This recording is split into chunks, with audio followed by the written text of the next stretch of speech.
Hello, everyone, and welcome to our talk. We're going to be talking a bit about holistic storytelling, and specifically holistic storytelling in our debut indie title, Röki. I'm Alex, I'm Tom. and we're from Polygon Treehouse, which is a relatively new indie studio based in and around Cambridge, with other people working all over the place. But yeah, we're really excited to be here and to share with you a bit of insight into what it is we've been trying to do with the game and the kind of story we've been trying to tell and some of the techniques that we've been using. So now the intro is done, we thought we'd talk a little bit about holistic storytelling and what that actually means.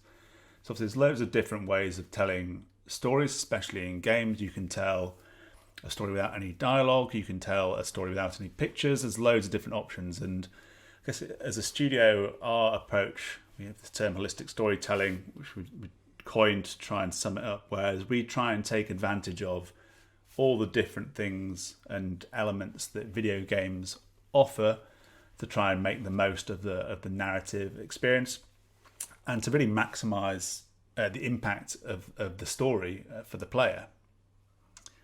So we're going to run through some of those things, and that might range from gameplay as a storytelling device, music, cinematography, a whole load of things. So there's a lot of ground to cover, and this will be quite an informal chat where we'll just take you through some of the things we've tried to do and about how we've done them in the game. Yeah, so I guess one of the things we should probably give a quick summary of before we start talking about it is the actual story of Röki. Give a bit of foundation there for the chat to come. So Röki's a story about a young girl called Tuve and her family. And essentially what she's trying to do is to save her brother. Her brother's been taken by a mysterious creature called Röki, which the game's named after. She doesn't know why, no one knows what his reasons for that are, or where Lars has been taken. So it's up to Tuve to venture into the ancient wilderness to try and track him down and use all her kind of wits and charm to get information from lots of different creatures and escape different creatures and then ultimately get to where her brother is. And I guess at its heart, it's a story about family and loss and acceptance. There are some darker themes that run beneath it, but also at its kind of higher level, it's heavily inspired by Scandinavian folklore. So a lot of the creatures Tuve meets are taken directly from folklore and pushed into Röki, and they all have their own stories and they have their own kind of quests that Tuve can help them with, and all of that serves to create a very rich palette and world for her to explore and adventure through. So as Alex said, how we try and layer up the different story elements there for Tuve, for Röki, for her family, for these creatures, how we try and convey that to the player is in lots of different ways. So it's not just a very long cutscene, or it's not a movie. It's an interactive game. So we've tried to use different tools at our disposal to do that in a really interesting and meaningful way. And hopefully that's what we'll touch on in this talk. Yeah, I think part of our what made us take this approach or start to explore this approach was we've worked on plenty of games in the past where there has been big, long, linear cutscenes. The way you have a cutscene, then you have gameplay, you have cutscene and the gameplay, and sometimes that can be fine. But actually, we're much more interested in the power, harnessing the power of games, of telling a story via gameplay. There's been a few, especially in terms of building a character's relationship. You have games like Brothers, Tales of Two Sons, Ico, where actually through the gameplay mechanics itself and you playing the game, you form a strong bond, an emotional bond with some of the characters in the game. I think that's a really powerful thing, and there's something that's maybe unique to games. It's something that games it's unique that you can only do that that kind of interactive building of bonds through a game. So yeah, it's really a really powerful thing. And I'm guessing we do that with Röki in a number of ways. I'm guessing in looking at kind of getting the story out of the cutscenes and into the games, like what are you tasked with doing, and making sure that the narrative is intrinsic in the puzzle design as well. So it's not like, okay, we're doing this gameplay stuff and it's separate, and then we're doing a story stuff. It's looking at the entire design of the game as a storytelling thing from the ground up, and kind of running with it from there. Yeah, so I guess to give an example of that, so the first act of the game is very much about establishing the family, establishing Tube and her brother Lars and their relationship, and then their relationship with their father Heinrich. So, I mean, that's important in terms of the actual quest and what's happening in the game, and the inciting incident that occurs when Lars gets taken. But it's also important in terms of establishing how Tube feels about Lars, giving the player some information about what their family setup is without being too literal or prescriptive about that. So there are kind of a couple of ways we do that. The first is in exploring her relationship with Lars. We try and do that through gameplay, whether it's them playing hide and seek, or the fact that Tube has to cook his dinner because she's a bit of a surrogate mother.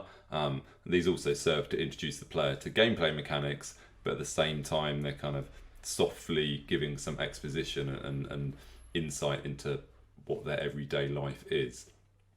And then the second thing we do is actually, because the game's been fully 3D, you can explore as Tube, and we allow the player to go around, and there are certain things you can interact with that she'll then comment on. So, for example, the exterior on the house, there's an old well that she can go over to, and she'll comment on that, saying something like, "Oh, I wonder if Mama's things are all still down there." And that's it, and it's just like a little thread of something that makes sense as you progress through the story, but it's something there that the player has agency to go and look at.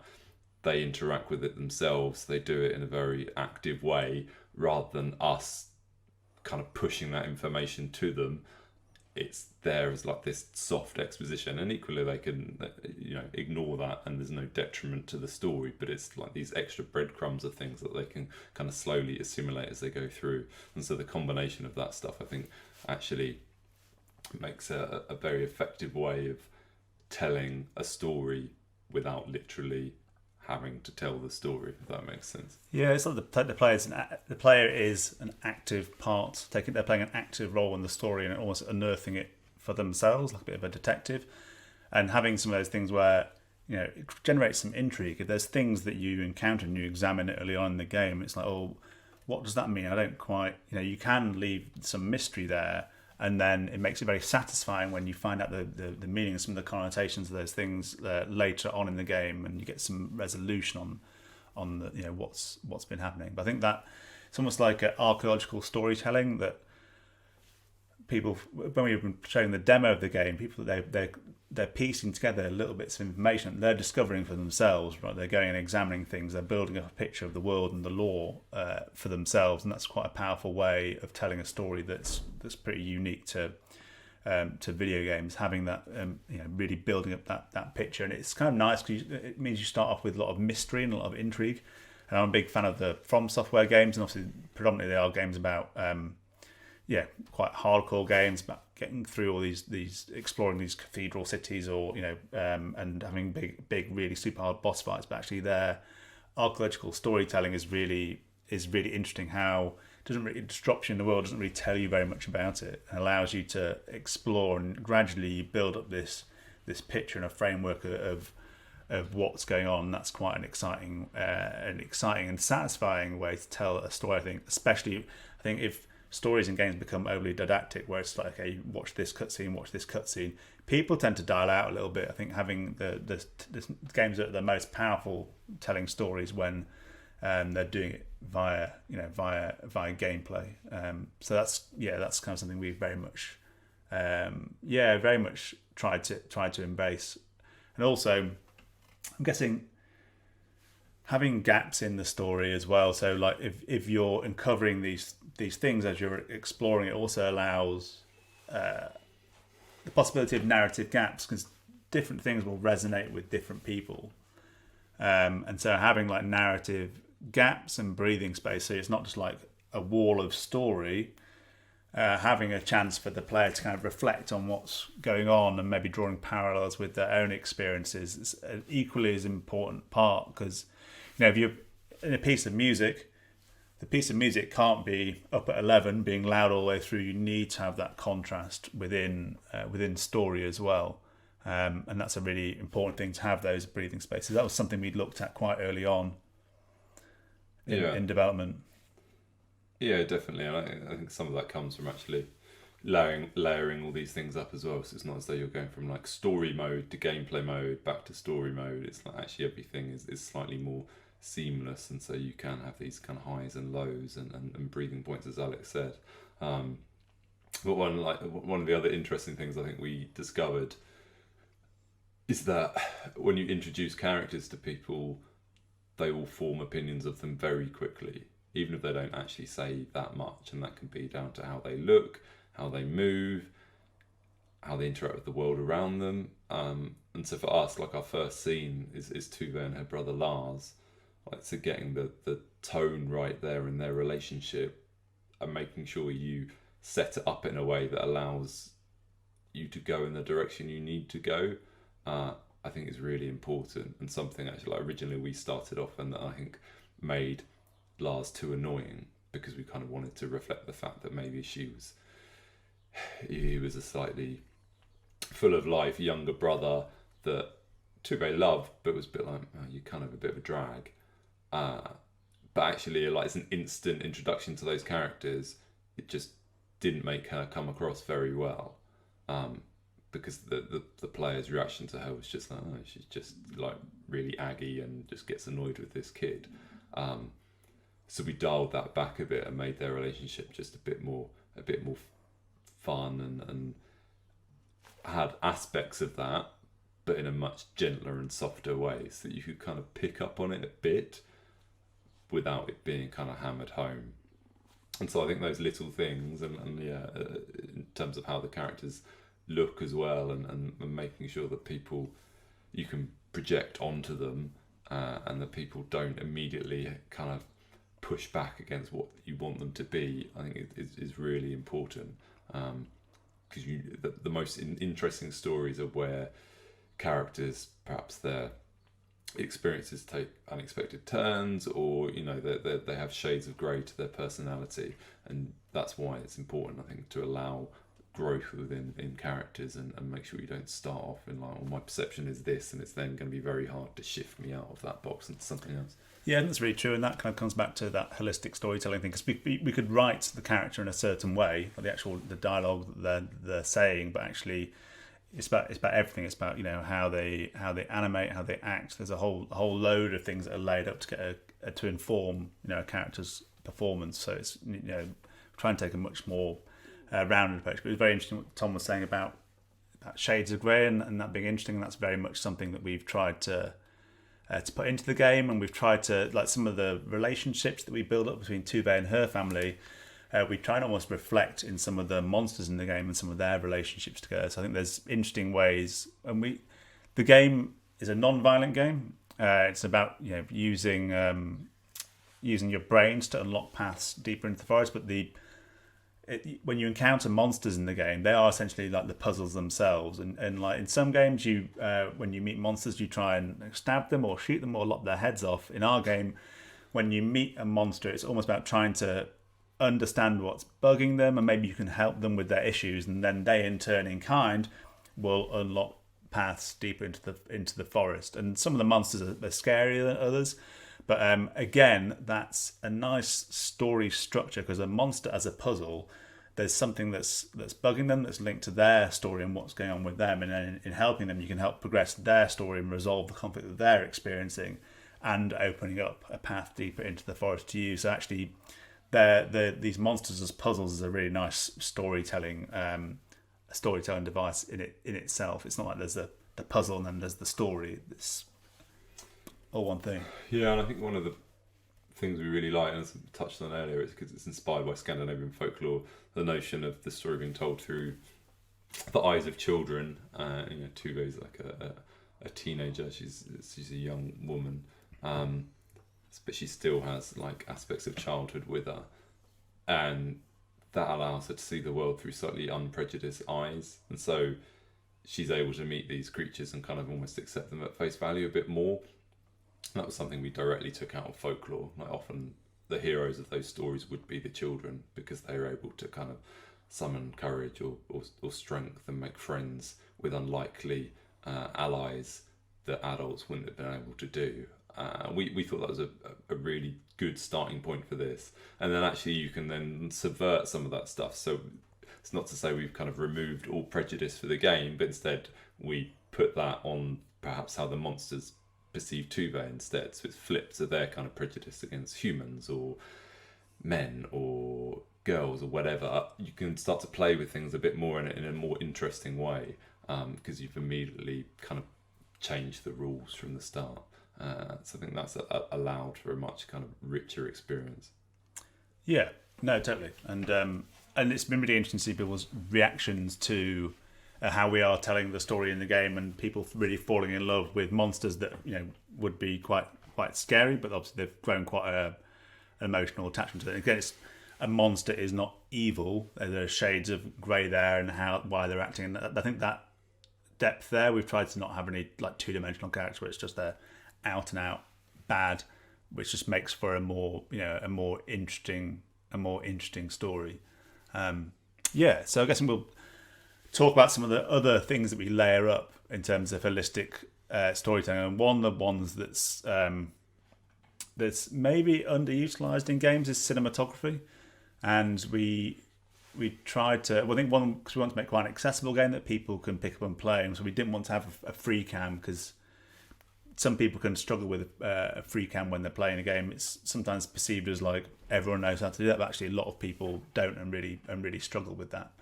And so, but in taking back control and having a more orchestrated camera where we control it as creators, it allows us to leverage that as a storytelling device. It allows us to kind of build all our worlds to the camera for kind of, so we can compose all our images and shots nicely, and really use cinematography as a storytelling device. So, and this can be as simple as like gentle ease tracking in and out of the camera to kind of ratchet up the tension. But one of the things the main thing we do, which is kind of littered throughout the game, is we have this what's called like predator cameras. It's not like the Arnie film, it kind of is, but they're basically cameras that we sit in the undergrowth, almost like they're a creature in themselves, and they'll track Tuve as she moves around the forest. And this can be quite a subtle thing, but there's a kind of a layer of being watched from the undergrowth that can be quite threatening. And with a lot of these things, and that's like gameplay as well, that's not like in a cutscene. This is, as you're playing the gameplay, there is cinematography at work to give you a narrative steer and an ingredient that's layered up. And it's quite subtle, but like with all these storytelling ingredients, it's about the layering up of subtle things to give a symphony. And each piece, an element in itself, may initial glance appear insignificant, but if you layer up enough of them, you'll start to get a strong feeling and a sense of place and a sense of story. And like when we were talking about this, I was trying to think of like games that use like cinematography to help tell the story. You have like games that will desaturate things when you're running low of health. You have some driving games where they'll kind of do some focal length crushes to make you feel like you're going faster when you're hitting a boost button. But it's quite rare for like games to really leverage cinematography within their gameplay. I think the original, like Resident Evil, due to technical constraints, had quite Hitchcock cameras that were quite extreme, and that added a sense of it was quite restrictive. You couldn't see what was around the corner, which again added to the sense of fear and trepidation when you were playing those games. So it can be really powerful. Even like Resident Evil 4, they did a different camera thing where it was very tight on Leon's shoulders going around, which means you don't have great visibility. Again, it ratchets up that sense of fear and unknown. So there is something really powerful there in the use of cinematography in gameplay. So it's something that we try to leverage in these predator cams, just to ratchet up the slight uncertainness or the unseen threat of the forest itself. Interesting anecdote on the Resident Evil things, which, as an example of what you're talking about, I think I played it back when I was in the school. Shows my age. One of my friends was playing the first Resident Evil game, and there's a bit where you're kind of going down a passage and there's windows on your right, and it appears that everything's okay, and then two dogs jump through the window to attack you. But it's so well done, and because the framing's so successful and the timing of it, because it's basically all orchestrated, but it doesn't feel like a cutscene because you're actively participating in it. But yeah, he threw his controller down on the ground and broke it because he was like just reacted so vehemently to what had happened, and it's kind of stuck with me to this day that was such a successful use of, like, particularly in the horror genre, where it's, you know, a shock reaction, but it's still all set up by the use of the cameras and the timing, and I think that's something we've been able to play about with in Röki as well, by using those same kind of set pieces. And yeah, and that set piece in itself is so much more powerful and impactful for being part of gameplay and not like a cutscene. If you were just watching that in a cutscene, you'd be like, okay, well, that's, you know, maybe a bit scary. But the fact that I'm in the game, I'm playing the game, and that happens as part of gameplay, it makes it all the more powerful.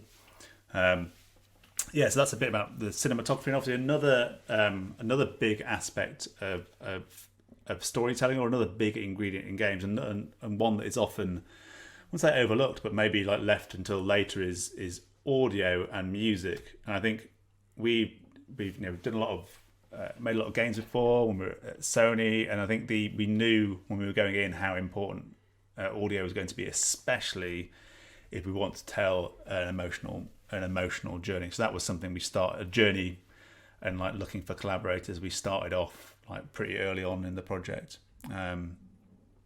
and yeah, we work with a composer called Jason, or Aether is his musical pseudonym, and Stage name. Yeah, and Ali, who's our sound designer. They've both been working together to create interactive audio and non-linear audio and music. And that's, again, when we're looking at kind of unique strengths. Obviously, you have music in a game. You have music in a movie, and it helps to heighten the emotion. If you watch a scary movie and you took the soundtrack off, it wouldn't feel very scary. It's a really key ingredient that helps to kind of modify the emotion in anything, any story. And so yeah, with games, it's much more of a challenge because it's not a linear. You don't start at the beginning and then the player can choose to go and explore something else, and so you have to have something that's more. To have something that can modify the mood in a similar way, you have to have something that's much more intelligent and reactive. Yeah, so I was just thinking it's like perfect timing that we're talking about audio. My son's chosen this as that moment to run around the house really loudly. You wouldn't think he was a small 8-year-old boy. But yeah, I think the interesting thing about audio is it can just do so much for you as well, and do a lot of the heavy lifting. Like we were talking about Resident Evil earlier, and not to use it as an example, but there's another great bit where you kind of come back into the house after the enemy changes for the kind of more reptilian creatures, and you can hear them before you see them. Like you can hear them clicking, and it's so powerful because you start to listen for them, and it becomes very intense because of the sound they make, and it shows like how powerful audio can be. So we were very aware that was something we could use both with sound effects and with music to help convey, a bigger world, or to help convey emotion in certain bits. And actually that ties in really nicely with what Alex was saying about having gaps and breathing spaces. Those are times when then you can just let the music play, and you can listen to that, and kind of it's there in the background. You're not really consciously taking it in, but it's kind of subtly changing your perception of the mood. So you can kind of increase tension, or you can make the player feel safer. Particularly kind of in a forest environment, and that goes hand in hand with like color palettes and things as well. They're all very all devices that you can kind of subtly tweak and slowly ratchet up to suddenly actually you've gone from here to here, which is very different, but you haven't really realised the transition because it's been over a number of scenes, and it very quickly can change your perception of events, and whether you kind of feel uneasy or you feel safe, and then you can kind of subvert that expectation, or it's a really kind of crucial device, I think. Yeah, so I guess maybe it needs a little bit of explanation when we talk about like interactive music and like non-linear audio. Well, basically, if you're playing a record and the song starts and it's got a beginning, a middle, and an end, and then when the song is finished, it will stop. With interactive audio, what it is basically the music is authored in a certain way that it can be split up into chunks, and you can the game can intelligently pick which paths it takes and loops round. So it's almost like this audio engine as you're playing the game. There's almost like a conductor there or a composer there who's splicing together. He's making choices based on what the player is doing and reacting to what the player is doing to help construct and build the music as you're going. So it can be quite it basically can make the game feel like it's alive and you are playing this interactive it's this interactive experience the game is reacting to, and it's very powerful. And like a simple example is in the game when Röki appears in Act 1, we have these almost like tribal drums that can come in, so when he's approaching you'll hear this drum, and it's like a precursor to his arrival, and they'll come in and they'll fade out with some of his movement. It's just an extra thing that's like, okay, something's happening, but the fact that can happen at any point because the music is non-linear it's a really powerful thing. It gives us a lot of options to do interesting things with the music, and we do it a lot to signify place and changes in the world state to reinforce like where you are and what's going on, especially in the third act of the game, which we won't talk too much about because it's got quite a lot of spoilers. We do some quite interesting things with the music, and when there's certain emotional bits, the music will swell up, and then it will dissipate again. Again, this is all linked to you playing the game. When you're hitting one of these key moments in the game, the music will go, okay, right, let's deploy all the heartstrings that we're going to pull on, but it's doing it in a very dynamic, reactive way. So when you're playing, it feels like magical. This is being orchestrated based on the player and what they're doing. I think one of the other aspects as well, when you touched on like the drums for Röki, but I think we've got different musical instruments almost assigned to different characters as well. So like you've got that, and you can actually just bring that instrument in for a few notes. It doesn't have to be much, but it's like it's it's kind of in your subconscious that it's attached to that certain character, so it can very quickly take your mind to them and hook you in emotionally into what that perhaps Tuve is feeling at that time if she's thinking about that character, or it's a little reminder about what that character if you've not experienced them for a while, and having kind of particular themes attached to them as well. It's a very powerful way of like quickly weaving them back into the story without having to have some kind of really convoluted cutscene or exposition. We found that's what worked really well. And I guess part of that is the importance of considering audio as rather than an afterthought or something that comes after you've designed the game, actually bringing that stuff forward and like one of the key building blocks of the game, and considering that stuff early on. I guess also that we do have we're talking about holistic storytelling. We do have a lot of dialogue in the game as well. We're working with a narrative designer, Sam, and we've got Danny and Emma who are writers as well. So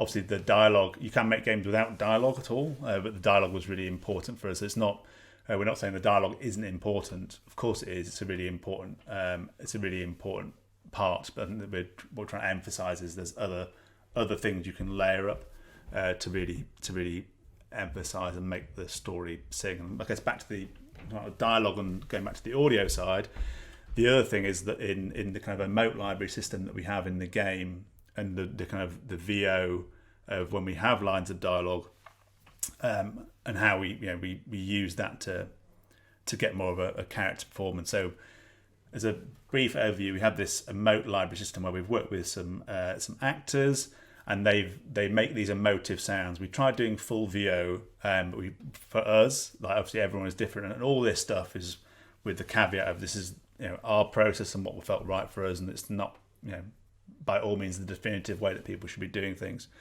But we found that with full VO, which we did do tests with, it felt like it was getting in the way of the story, and people want to skip it and clip it off short. So we did some tests with an emote library system where we've got 40 or 50 like emotive sounds that Tuve or the other characters will make, and we can pick and choose them, and we can tag dialogue lines so that there might be a puzzled sound, like, or it might be angry, like, and obviously they're much better performed than I just did then. But we again use those to not get in the way of the gameplay, but then to to allow to definitely have that human imprint, because without that it felt a little bit flat, or you weren't getting that emotion impact. I think it's a nice balance. It kind of gives you a suggestion of an emotion and then allows the player to kind of project across the rest of the speech.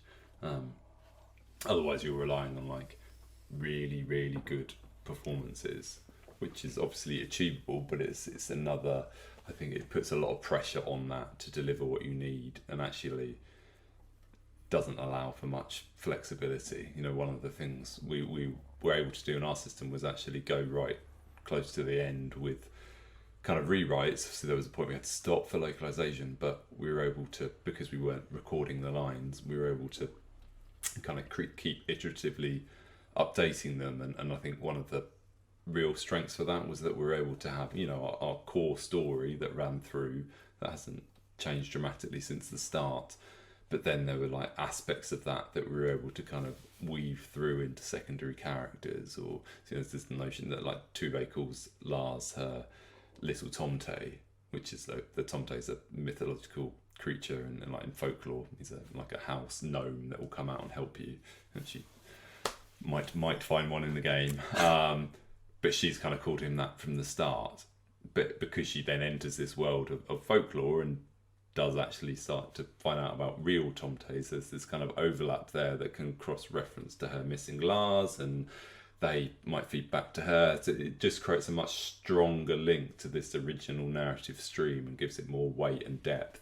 And that was actually something that came in quite late, that we were able to kind of almost sew up these different things and connect them together. And there's other examples of that, but that I think has been a real strength. I'm kind of really pleased with how that's gone. I think we wouldn't have been able to do if we had gone down the dialogue recording route. Yeah, the full VO. Yeah, and it's just basically allowed us lots of flexibility. And we have tried to make it very very natural. And I guess when we were talking earlier about layering up ingredients to create a sense of story and a sense of place, like in the recording sessions, like Ingvild is an actress we got recommended to us.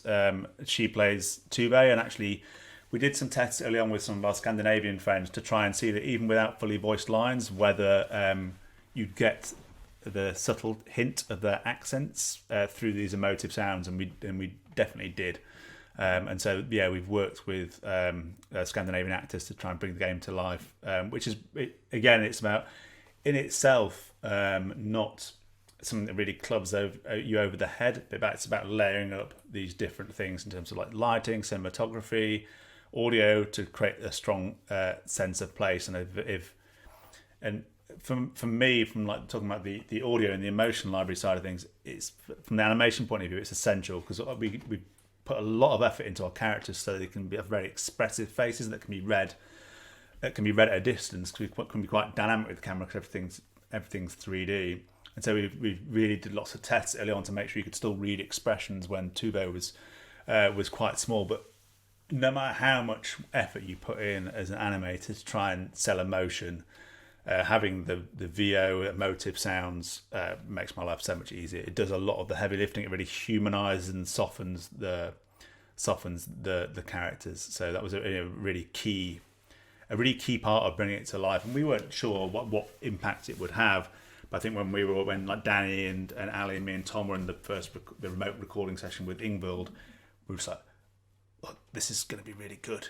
It's going to make such a big difference. And as we all got a little bit emotional, going, suddenly a character where we kind of tried really hard to bring to life, suddenly we just knew that the recording with Ingvild was really going to elevate things and make a massive difference, which it has. But yeah, one example who's not a Scandinavian actor who's in the game. My son, not me. We got, partly because we were, considering, do we try and get an adult to do a child's voice? And actually we thought, he was probably maybe 6 at the time we did the recordings. So a good age match. So we thought we'd try and see what we could get out of him first. And actually it was kind of very successful, particularly with some really strong voice direction from me, just by teasing him or, poking the right buttons to get the right performance for like angry or frustrated. So that stuff I think has been really, really good.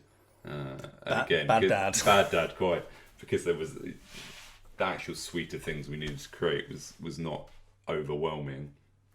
It became a very accessible thing to, that's why we've got a mic and stuff, to just buy that stuff and do it at home and run it through our sound designer to tidy up, and then it's in game. So it's kind of, I think, a good example where you can, we had Ingvild for Tuve, who's a really quality actress, and then we had some friends for some of the other characters, and then my son for Lars. So it's kind of a real suite of different people, which I think is one of the nice things about the game as well. It's like a collaborative effort and feels like a very indie way of doing things.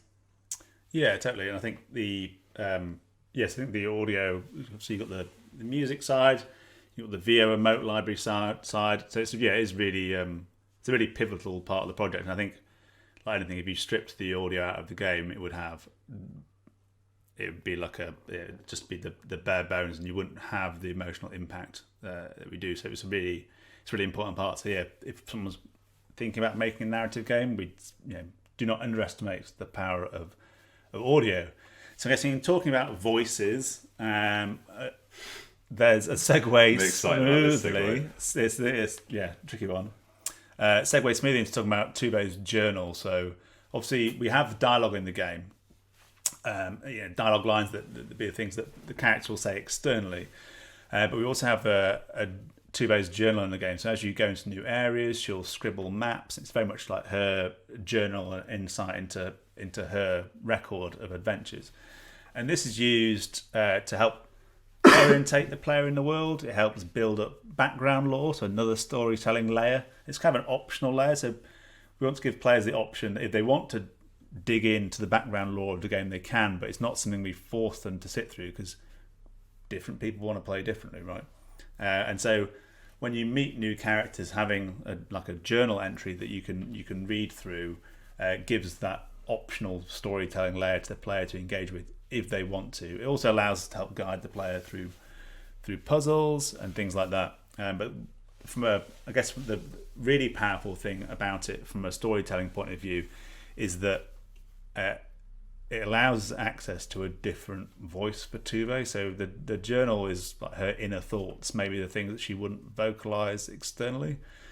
And so I guess it gives us another window into the character and another storytelling opportunity the player can dig into. And maybe it's some more intimate thoughts that she won't want to voice, some of her concerns.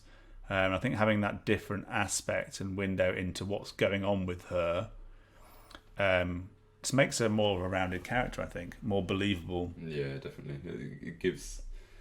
It gives her depth. I think without it, there's a danger she might have come across as a bit irreverent or kind of just naive and not really aware of the event. I mean, like, her brother's been taken by a monster is pretty bad stuff. But she is kind of fairly upbeat and resourceful as a character. And that was deliberate because we wanted to make sure that the game didn't come across as like this really overwhelmingly bleak experience. So we wanted to give ourselves some, to be able to have some highs and lows. But the flip side of that, as I say, is that there's a danger that she might just seem like she was immune to emotion. And Alex says the journal actually allows us to show what she's scared of, to write it down, to write down what she remembers from her past, or what she misses, or how she's feeling about her father and brother, and not in like really weighty way, just in like, I'm worried about him, I'm scared, like I can be honest here because this is my book. Maybe when I'm not in there, I need to project something, I need to project a version of myself that I'm not actually feeling inside, but I need to put that out there as a way of coping with it myself. If I project it, maybe I'll feel it more, but also as a way of meeting these different creatures and stuff. And it's kind of like her way of like puffing up her chest and going out to face the adventure, which we all do, and actually more often than not, that's not the reality of what people feel like inside. Everyone has their own kind of insecurities and doubts, and so the journal is our way of showing that to the player, showing that she is actually just a kid with her own fears and and doubts, as I say.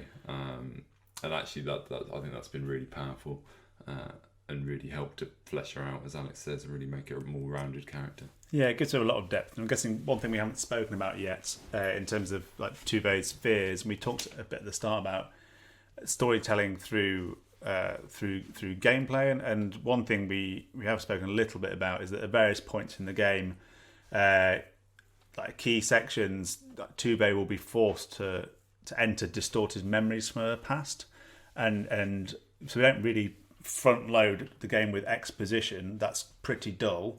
What we like to do is for the player to basically unearth that stuff and piece the pieces together. And there's these key sequences that, like waking memories of Tuve go into Flashback.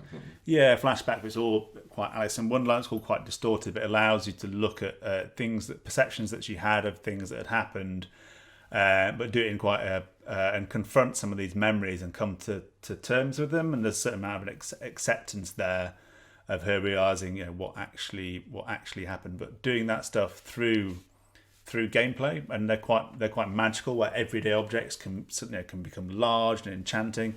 And so that kind of abstraction of her memories and exploring them via gameplay, we thought was a really nice way of exploring some of those emotions and themes, but also embracing the power of video games as an interactive medium. So yeah, I think they were they're a really important part of the game, and there's not loads of them, but they have quite a weighty impact, I think.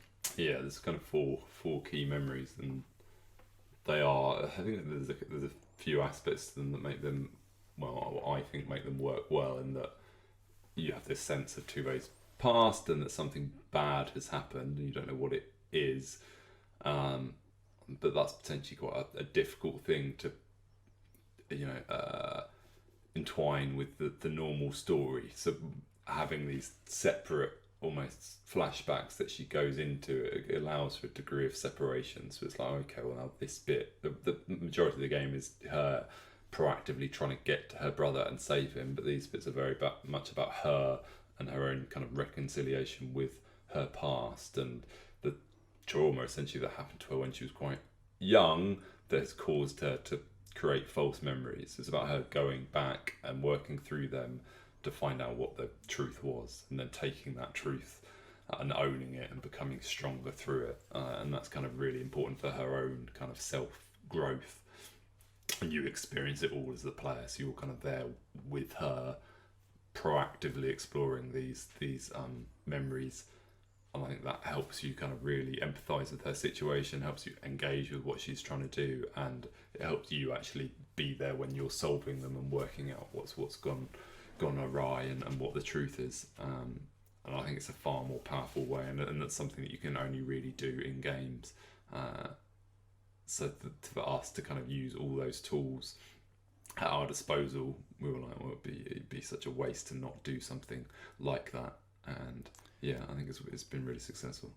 Yeah, so I'm guessing we're coming to the end of our chat. I'm guessing to recap, we're talking about holistic storytelling. It's about embracing all the different opportunities and basically using all the tools at our disposal. I'm sure there are more to try and create a story that's as impactful and as interactive as possible. So yeah, not just the script and dialogue, which obviously can be critical if you're making a storytelling game with dialogue, but also like the music, the cinematography, the lighting, the animation.